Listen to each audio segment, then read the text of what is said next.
We talk about food, we talk about music, with musical dudes, finger on the pulse, snacky tunes.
The following program has been brought to you by Cane Vineyard and Winery. Cane Vineyard and Winery supports Heritage Radio and the growing movement to change how Americans eat and how we think about our planet. For more information, visit www.cane5.com.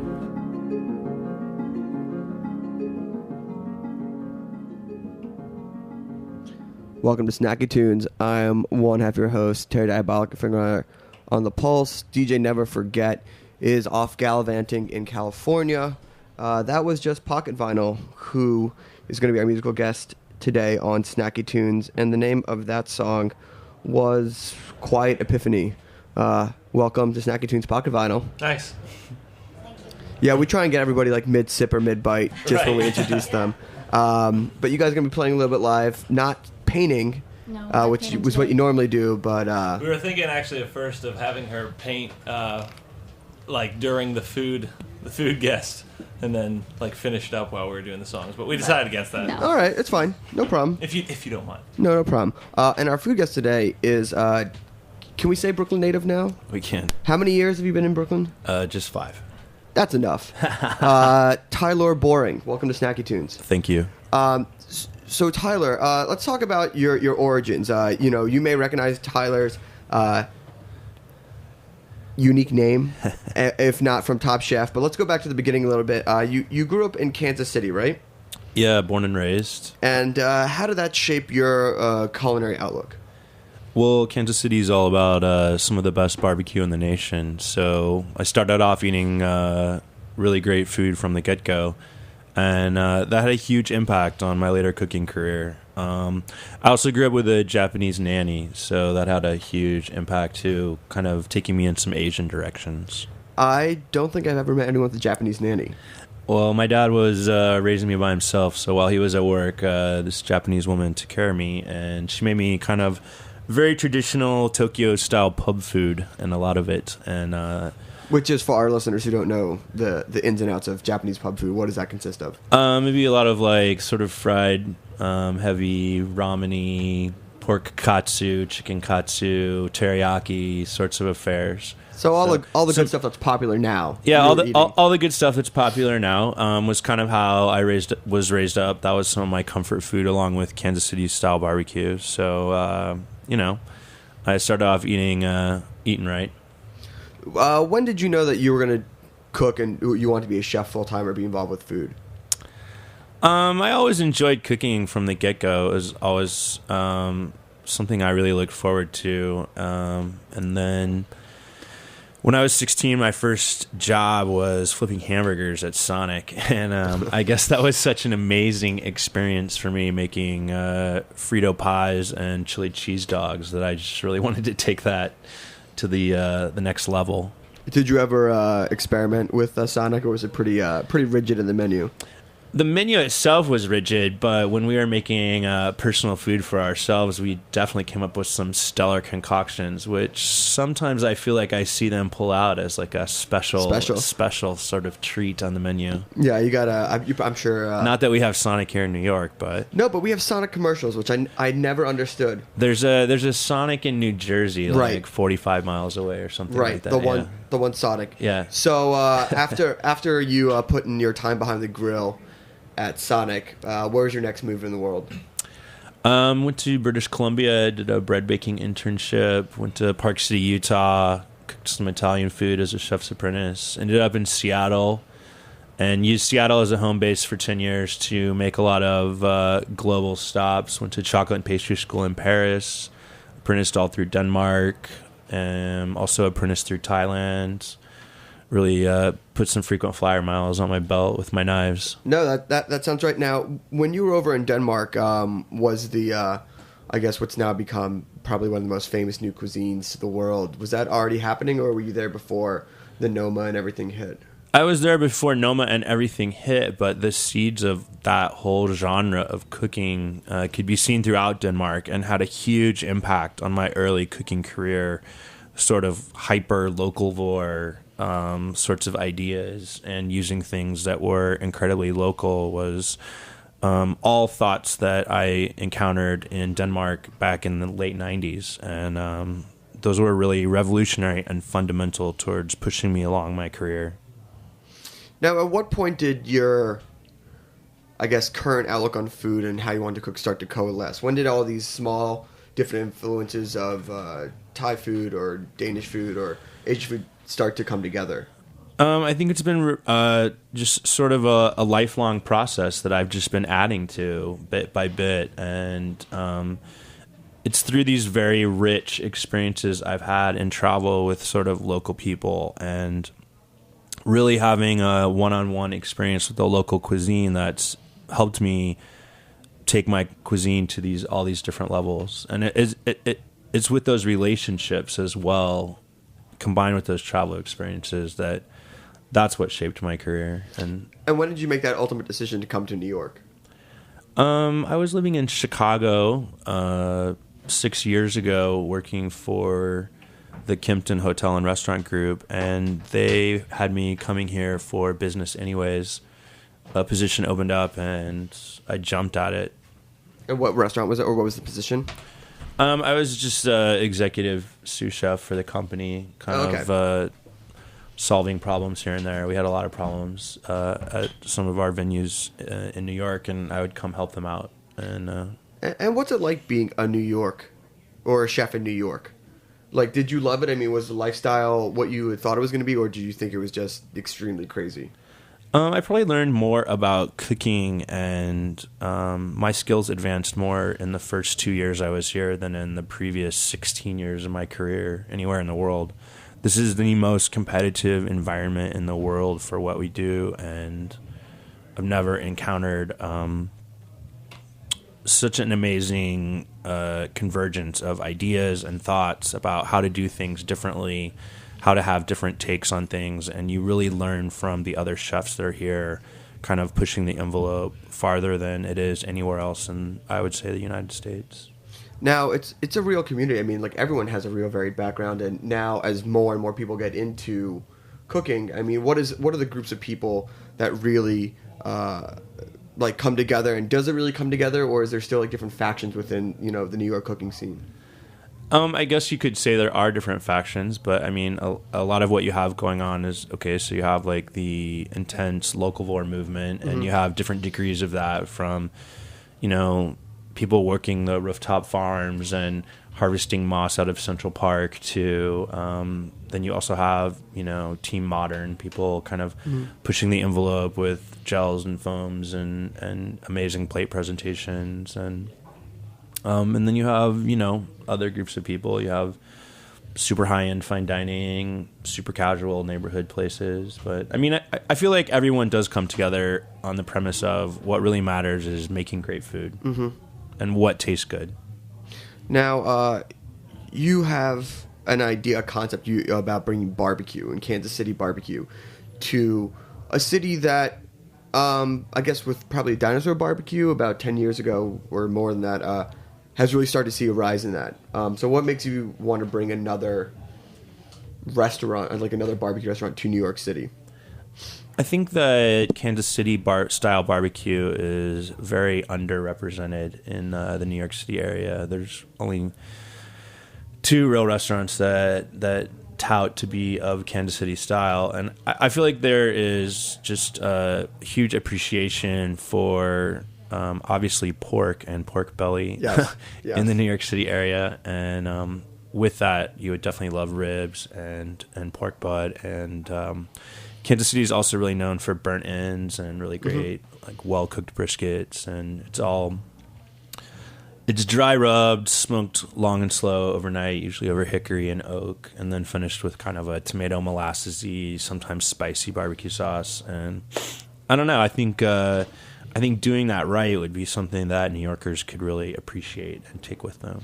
Yeah, well, I mean, I think everybody's still looking for their go-to barbecue spot in New York City. I don't think there's one like, oh, if you want barbecue, you have to go there, because they're all so different, and each of them, in my mind, have their, I don't know, disappointing qualities at some level. I mean, sometimes the only disappointing quality is that just a pain in the ass to get to. Like, I love Daisy Mays, but going to Midtown on the Super West Side or going up to Harlem, it's there's no like central local good place. But that's also the same sort of ideologies that run through Kansas City style barbecue. Because if you go into Kansas City and you ask Kansas Cityans, oh, what's your favorite barbecue? And everybody's like, well, I like to go to Gates for ribs, but I only go to LC's for the burnt ends, and the beans are really good at this other place, or, we should try something else. But everybody's got their, like, here, and there. So I mean, that's kind of what happens in barbecue culture. Yeah, it's always there's no place that does it all the best. Well, not yet. Not yet. All right, so we're gonna take a quick musical break, and then we're gonna come back and we'll talk about Top Chef. We can't talk about a few things, but we'll talk about the things that you can't talk about. Watch what happens. And then being an out chef in the chef community, and about what that's like, and the history of gay men in New York cooking. Right? Definitely. Yeah. So this track coming up is going out to Flosstradamus. Total Recall, the hit #1 on Hype Machine with this one. Here you go.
Love the Flosstradamus guys. Super awesome. Total Recall's the track. #1 Hype Machine.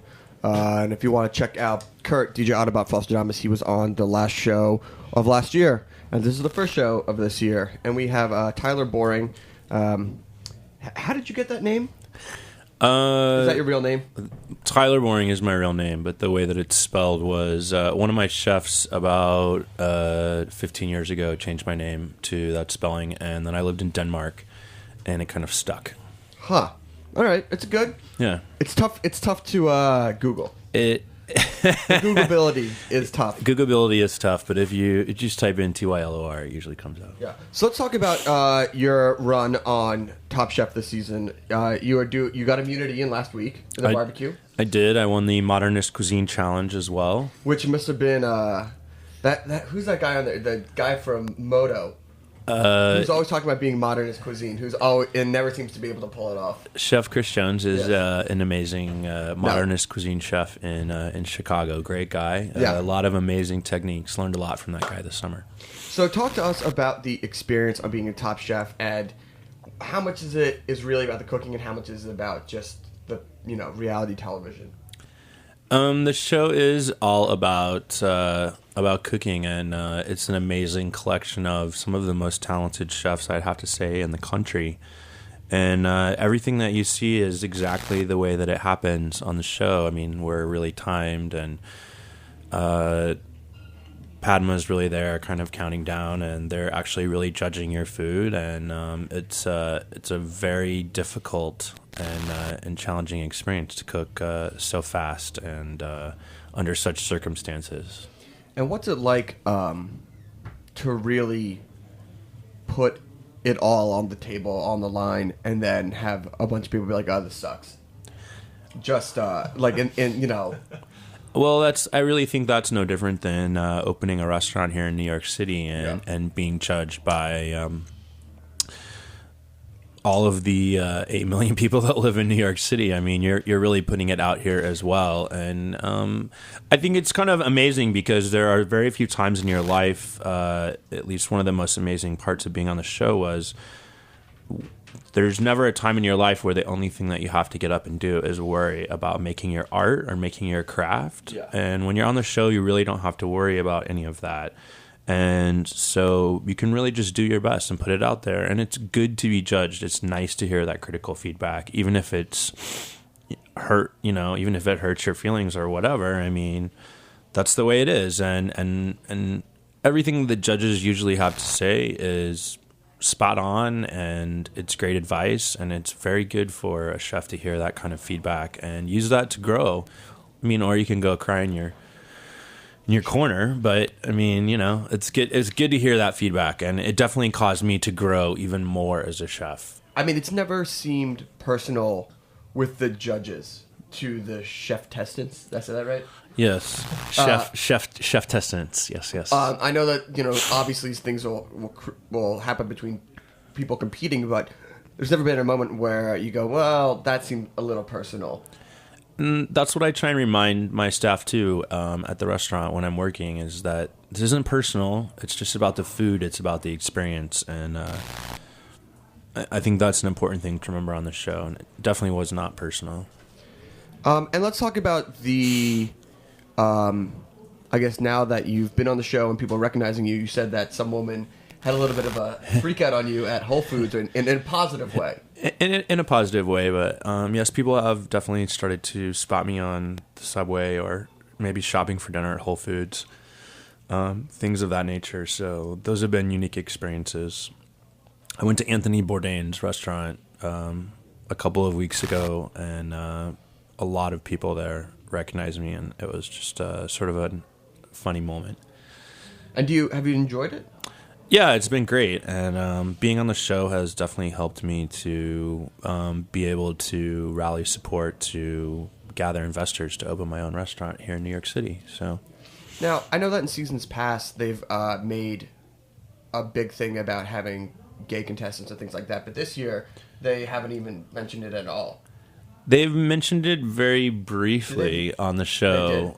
They outed me, I think, 4 or 5 episodes in. But I mean, there were times when it was a 10-second clip, so you either heard it or you didn't. So. And you were saying on the break that being gay in the chef community is not. It's not an issue. It's a non-issue, or an issue that people would, it's sort of just come to job, do your work.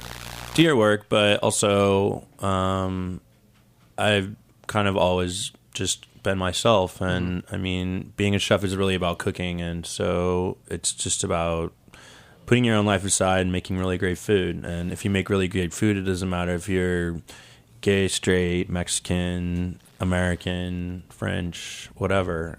As long as you put your food where your mouth is, people don't really care. Yeah. But there is a proud tradition, especially in New York with James Beard and a lot of the original food writers, of I mean, I don't know. They didn't, in like David Camp's United States of Arugula, they really trace it like the beginning of American gourmet food was women and gay men, and it's a big part of the tradition. It is a big part of the tradition, but those are also people that are sort of pushing culture to the forefront sometimes. Yes. So maybe it was in some of the precursors to Fashion Week that we have now we can thank for the modern food scene here in New York. Yes. But, there is a rich history in New York, and I think a lot of times people in New York have traditionally been, this is the home of the gay rights movement. It all started here. New York has traditionally been more accepting of people and of different cultures, but I still really think that cooking is mostly about just being, making great food, and that speaks for itself. And that's what people really care about. Yeah, it is. Well, Tyler, thank you so much for being on the show with us. Feel free to stick around and eat some pizza. Thanks for having me. And Top Chef is on 10 o'clock every Wednesday. It's on 10 o'clock every Wednesday night. You can also catch me this week on Watch What Happens Live with Andy Cohen following Top Chef at 11. That show's doing gangbusters. Just went 5 nights a week starting this week. So. Unbelievable. And what else? And Facebook, Twitter, you can find me. Yeah. And then you have the new Kansas City. When can we expect that? We're probably about a year out from that.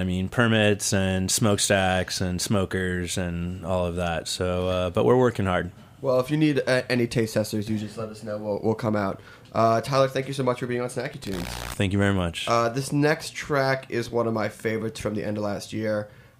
We have Pocket Vinyl coming up next, and this is The Gray Ship by Emma? I don't know how to pronounce it. Anyone? All right, it's Gray Ship. Here we go on Snacky Tunes. 1, 2, 3, 4, 1, 2, 1.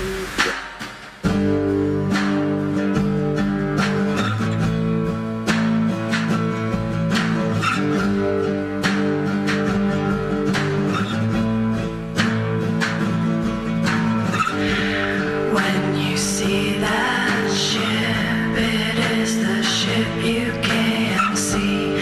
When the gray ship calls, it is a calling for me.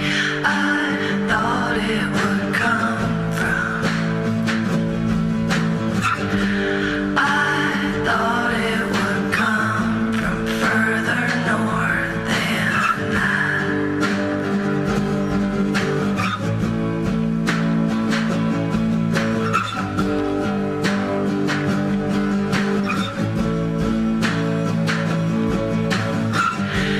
Blue sky.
lived on the prairie, nothing and nothing and nothing and nothing.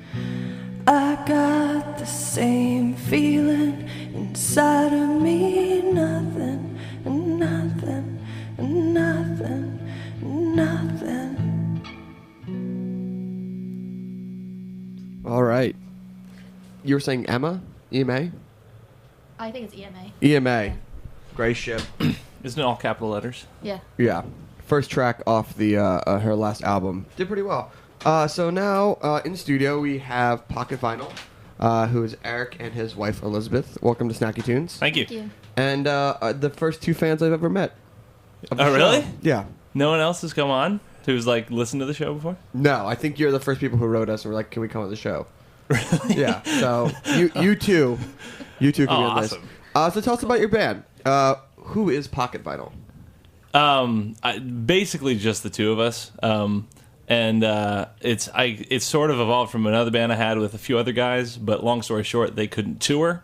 And last summer, in 2010, I was so I guess is that 2 summers ago now? I don't know, but in 2010, we toured, went on our first tour, and while I was planning it, I was originally going to go by myself, but then Elizabeth and I started dating, and we came up with the idea of like her painting on stage while I played the piano. Yeah, I don't do anything musical. Nope. I mean, I'm a painter, and so we figured we'll bring that in. You say woo in one song. I say woo in one song, that's it. Besides that, though, she doesn't really. We've been actually trying to think of different ways to kind of bring her in. Like, Maybe play more a to- cymbal or try to learn Yeah, with the harmonica paintbrushes or or something. something. Yeah. Triangle. Yeah. Wouldn't it be sweet if she learned to tap dance and paint at the same time to keep Yeah. percussion? So are it's you paint on stage, and is it a new painting with every song or every perform? Like, how many paintings do you put out during one episode? Or During each performance, I do one full painting. We play for about 45 minutes, and so I can do like a full size painting in that amount of time. And yeah, it's a different one each time. Do you practice? No, but I mean, I do commissions, so I guess you can kind of call me working on commissions at home as practice, but no, not really. She's drawn her whole life. She's always practicing. And how did you two meet? College, basically. Yeah. Where'd you go? Houghton College. It's it's a small college. Yeah. It's about an hour from Rochester. Okay. Yeah, it's Okay. an hour south of that. Okay. And I grew up actually in the town of Houghton. There's less than 1,000 people in the town, and the college comprised of about 1,200 students. So the town more than doubles when school's in session. Wow. And yeah, I grew up there. I bet there's some natives in Houghton who just hate that. Oh, Doesn't everybody work for the college? Yeah, there's a lot of friends of mine and stuff who, like when we finished high school, they were like, I'm never coming to Houghton again. And even sometimes they'll go out to a different college, but then come back and work at Houghton College after they graduate. It happens. People are drawn to where they're from. Yeah. Small towns. Well, but then again, too, I have a lot of friends who hate Houghton, never want to go back, who I grew up there with me, and I kind of, I don't know, I'm at peace with it. I like it. You're at peace with it? Yeah. And you grew up in a small town as well, right? Yeah, a really small town way up in northern Quebec. Like how north? North. Well, like from here you have to drive for 2 days, and then you have to take a train for 12 hours. All north, always. Whoa. Okay. Yeah, You drive 2 days and then a 12-hour train. that's right. So You're- it takes 3 days just to why, get there. Why can't you just drive on? There are no roads? No, there's no roads. The only way to get to the town is by train or plane, Yeah. Huh. and even plane is like a Dicey. 10. Yeah, I mean, it's like a 10. It's a plane like smaller than the studio, you know. Yeah. Wow. So did you want to get out as well? I did as a high schooler. You know, like I left when I was in high school. But I ended up going back. I taught art at the local high school there last year, and it's the kind of place where I feel like while you're there, you're kind of like you want to get out, you want to get back to civilization. But like now, I miss it. I miss the people. Like you build some really good relationships with the people that are there because it's so small. Yeah. Especially the kids too. Yeah, because my students that I had last year, like I miss them a lot. Well, I bet you they miss you. Yeah. Did you teach them painting? Yeah. Oh, okay. That's great. All right, let's get a song. Okay. Get a song. What are you going to play first? I think the song is called "I Am Not Japan." Actually, it is called "I'm Not Japan." I was still. We were debating earlier which songs to play when. Okay. Because we're very familiar with the Snacky Tunes outlay. Well, thank you very much. Yeah. I appreciate that. And so so this is called "I Am Not Japan." Awesome.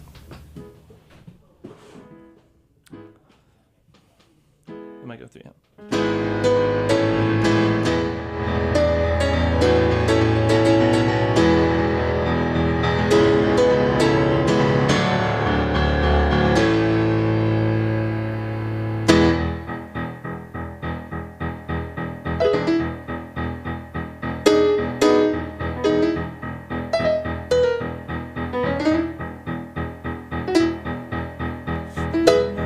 Etching back, making a sound. The keys in my saddlebags, they're moving around. The doors are all locked from above, and they won't let me see the face of who I'm thinking of.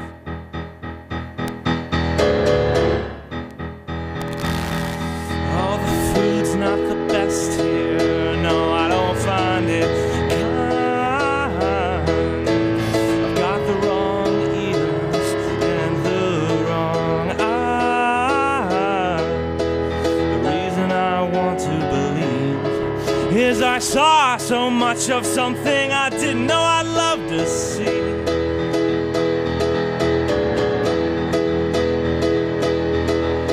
Have you always been this soft, to where you cannot help but love? Oh, you're forming some rift or some spiritual gift. You cannot but turn your heart off.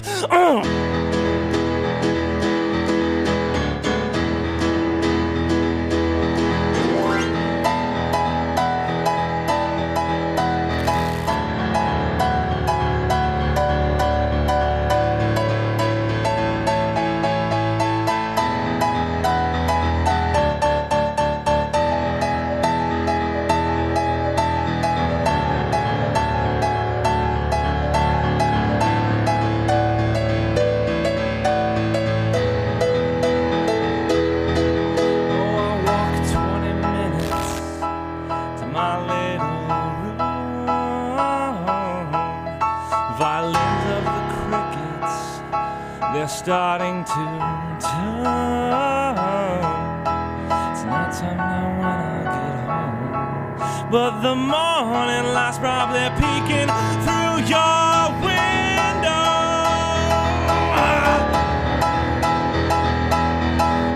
Have you always been this soft, to where you cannot help but love?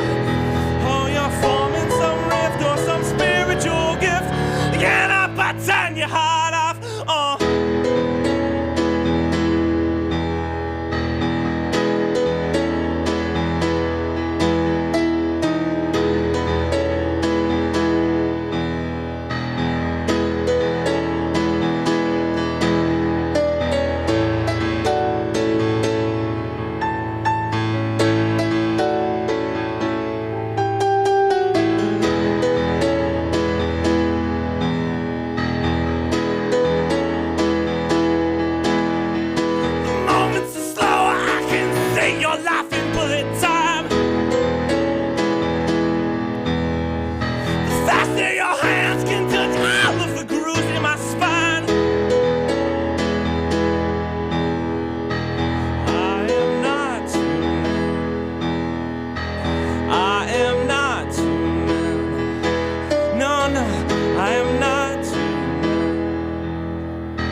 Awesome. Nice. Very nice. Very nice. So, what type of paintings are inspired by this type of music? I like to call them abstract figurative.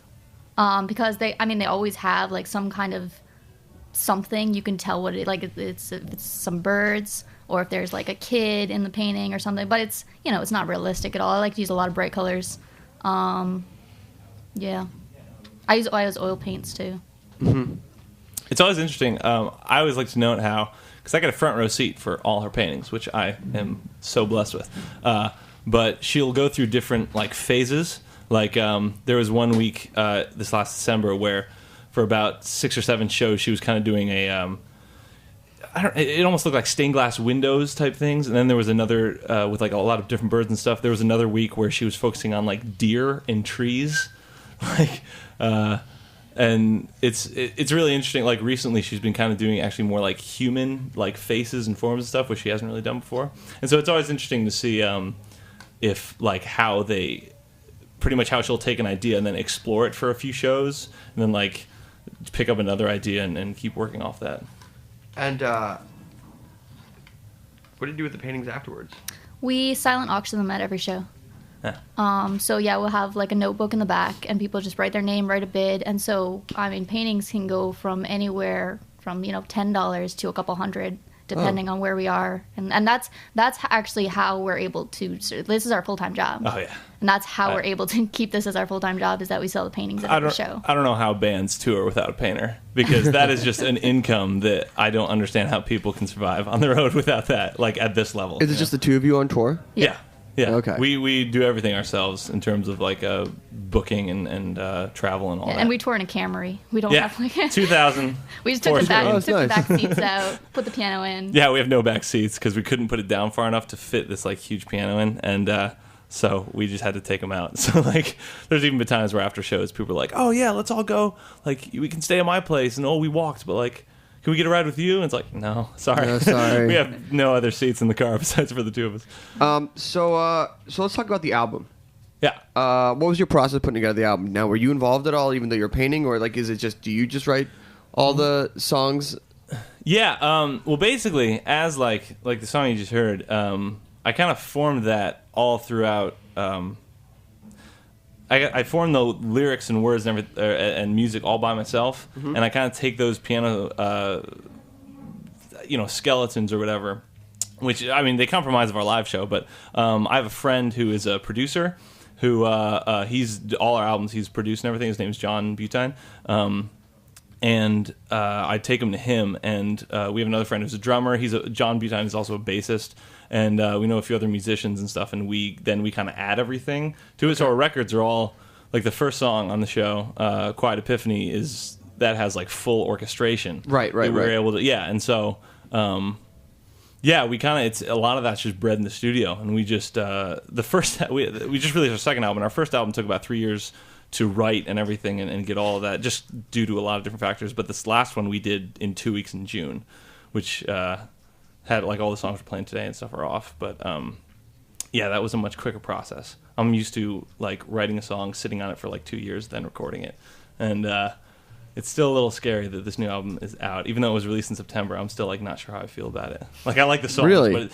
I like the songs and everything, but you have to. Our first album, by the time we released it, it was so I feel like watertight to what we wanted. Because it took like 3 years, just because of college and job and stuff like that. And this last one we busted out in 2 weeks. And so even though I had all the songs beforehand and I felt good about them, the orchestration and everything, I'm still like, oh, will I hate this in a year? I think it's good. Yeah, no, I like it, and I still like it. I'm just worried that, you ever do something and you hate it like after a while, and you're like, yeah, oh, that was good, this is, I think we can all attest to that sometimes you just got that shit out the door. Right, yeah. And that's, I think one of the things I like about Top Chef as well is that, like, you have 3 hours, and... Or 15 minutes. Yeah. And I think, I think with anything, I've worked with people who are some of the most creative people in the world, but they're never done with anything.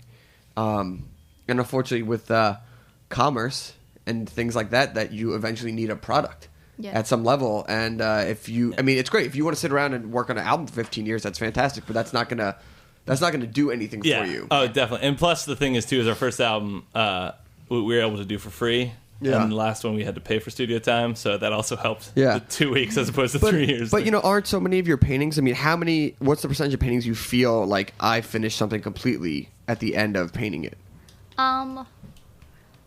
for the ones that I do for the show, I Yes. feel like I have to be done with it because I mean, it's the same way in that, like, as soon as the music starts, I have to start painting. I Yeah. can't stand there and think about it. And so at the end of the show, I have to be done. And I guess I've just kind of conditioned myself to be like, this is done. I'm happy with it.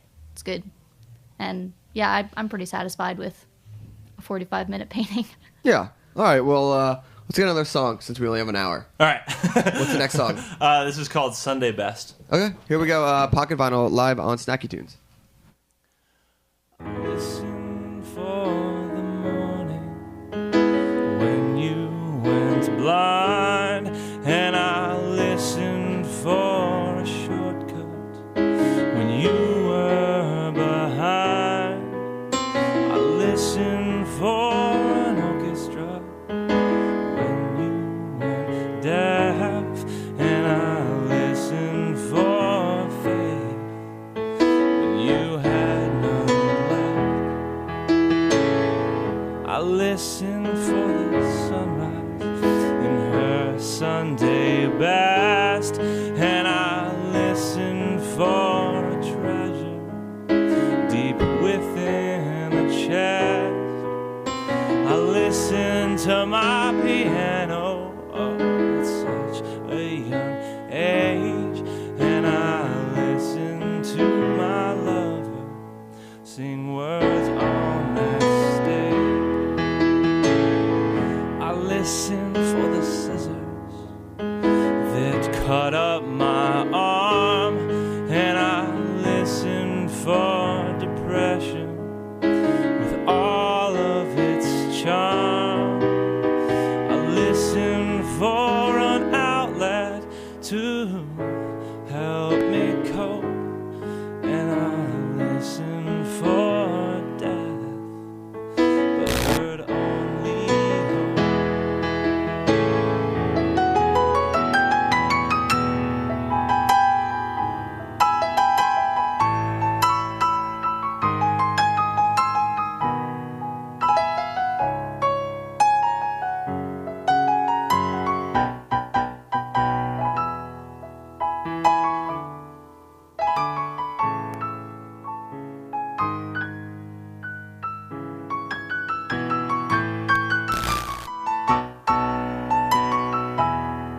I listened for a smile when I heard you cry, and I listened for answers when you asked why.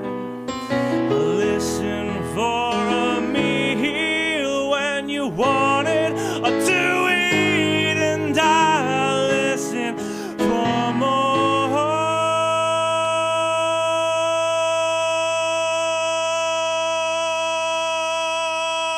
when you felt incomplete.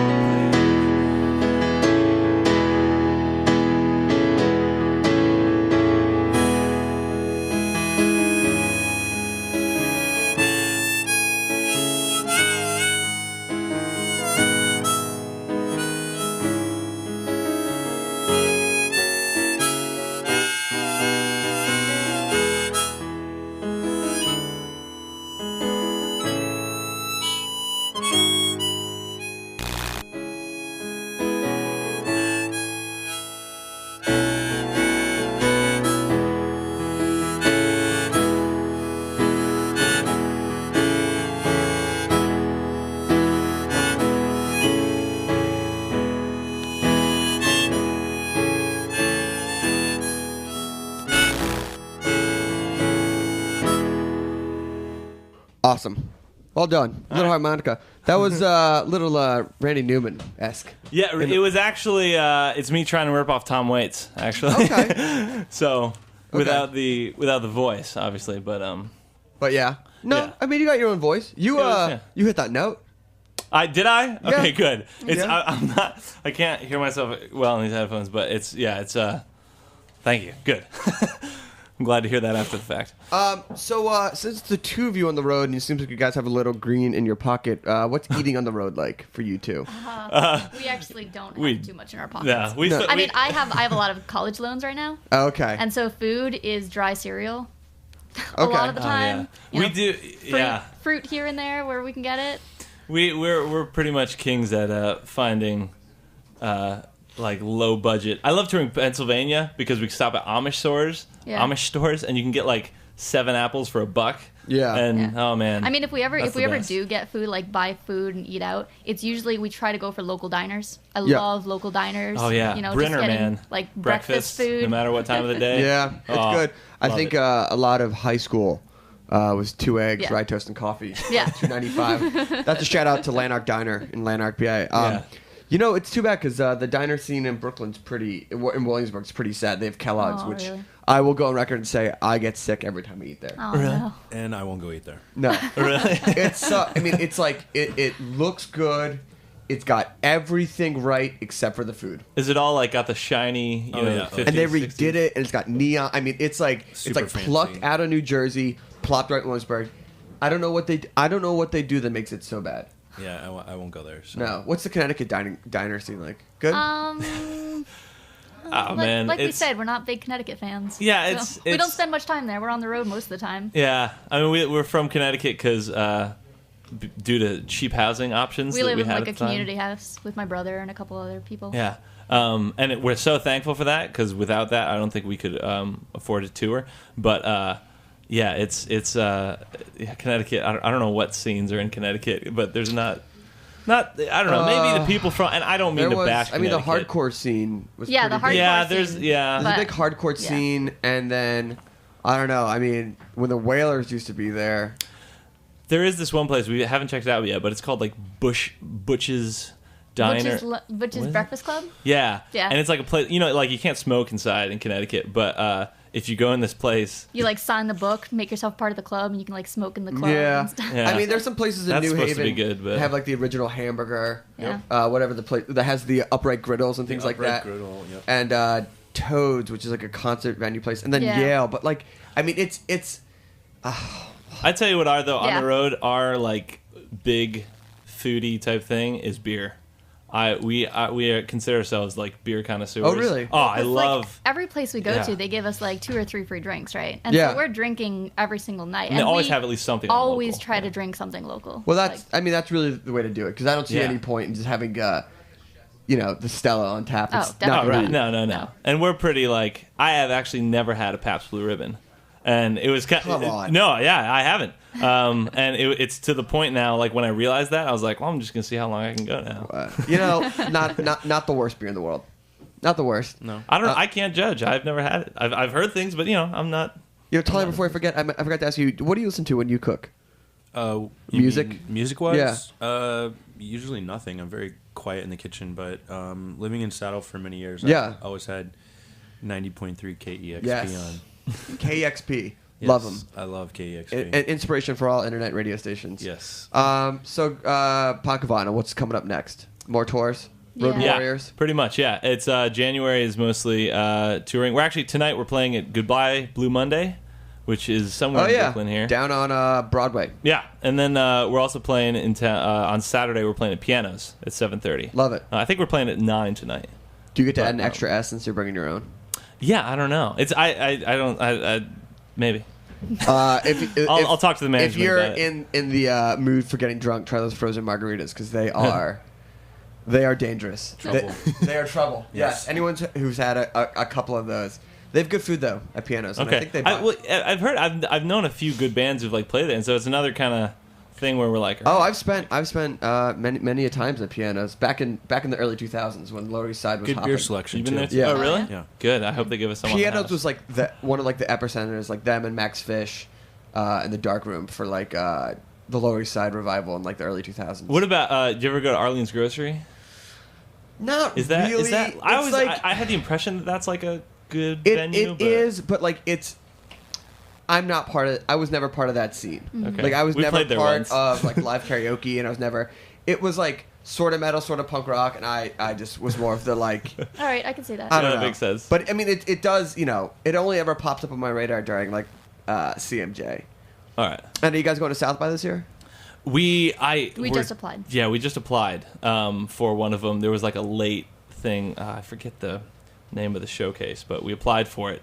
I'm hoping. It's like for the indie band apply. Yeah, I'm hoping the piano thing or the painting thing gets us in, because that actually, just having the painter, that has gotten us so many more opportunities, just because it's like a unique thing.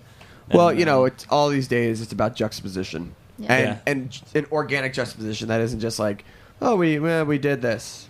right, and that's like- actually, I was a little worried about that at first when we started. Like, I'm afraid people are going to think we're like, Gimmicky. I don't know. Yeah, gimmicky. But I think we're far past that, and we've proved that there's a lot more depth to the Yeah, I show. think it too. works. Yeah. And do you do all the artwork for the Yeah. CDs? Yeah, all the CDs, T-shirts, everything. I assume. I just had to ask. Awesome so much. So, pocketvinyl.bandcamp.com, pocketvinyl.com, Yeah, pocketvinyl.com is the main. and We're- Twitter is we're on Pocket Vinyl. Facebook, we're on Twitter, Yeah. I've heard of Yeah. all those things. The Googleability is fantastic. Is it? Yeah. Oh yeah, it's Unless it's you're looking for spot on. pocket protectors. Yeah. Yeah. All right. So, thank you guys so much, Tyler. Thank you so much. We are on the countdown to 100 episodes. We got 2 more episodes. Oh, yeah, that's right. So next Congratulations. week, I forget who it's going to be for 99. But for 100, it's going to be pretty special. I don't want to say yet because I feel like every time we announce people are going to be in the show, then something happens. But yeah, so if any of you listeners out there want to send in questions or comments or anything for our 100th episode, let us know you are out there. But we're going to have one last song from Pocket Vinyl. All right. What's the last song? This is called A Little Joke. Okay, great. Well, it's a pleasure having you all here. Thanks so much. And we will check with you next week. Thanks for listening to Snacky Tunes on heritageradionetwork.com.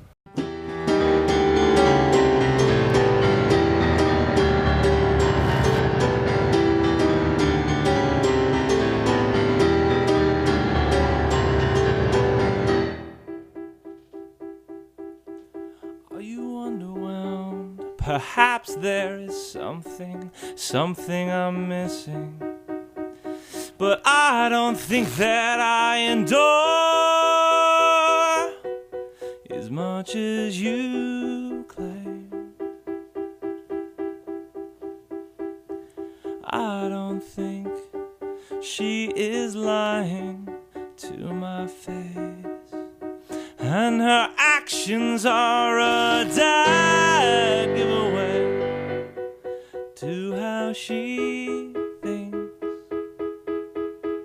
It's an honest mistake, and I'm sure it won't happen again. Oh, it's an honest mistake, and I'm sure it won't happen again.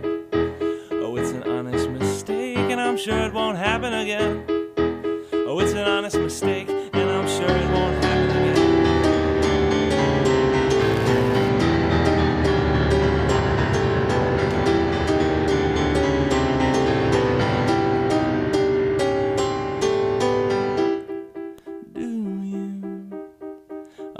Understand? Well, I'm confused, 'cause you're still clinking glasses, and beer spills on both sides of your mouth and onto your shirt. I can't tell, I can't read, I can't spell, I can't see if there's a scam used in design. Oh, it's an honest mistake, and I'm sure it won't happen again. Oh, it's an honest mistake, and I'm sure it won't happen again. Oh, it's an honest mistake, and I'm sure it won't happen again. Oh, it's an honest mistake, and I'm sure it won't happen again.